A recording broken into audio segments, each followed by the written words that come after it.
Mayong hapon mga kapuso, ako si Jethro Charlatan. Mga motorista ginaabisuhan sang pagbutok sang trapiko sa mga mayor nga dalanon sa city proper area samtang nagahilapit ang highlights ng Dinagyang Festival 2025. Si Julius Bilacaol nakatuto.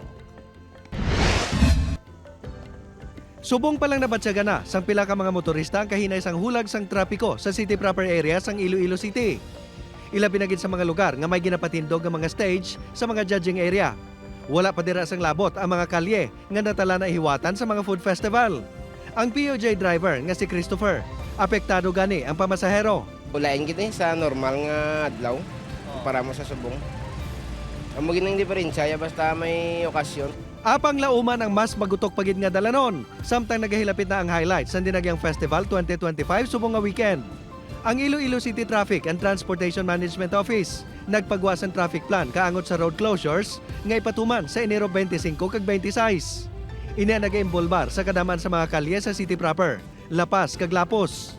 May mga one-way street man sa pila ka kalye sa Lapas kag sa city proper. Nagapangayo kami sang Inchinde.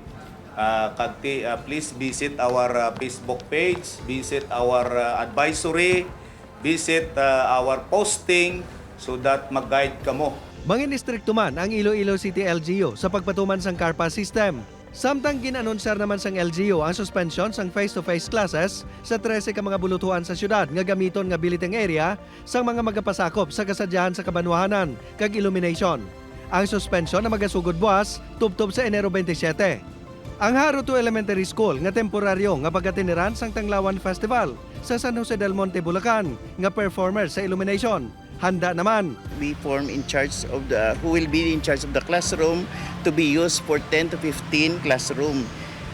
We inspect also the electrical connection and water supply of our school and the security of our delegates. Magluwas diri, mangin suspendido man ang face-to-face classes sa bugos nga syudad halin sa preschool tubtob senior high school sumugod sa Enero 24, tubtob sa 27.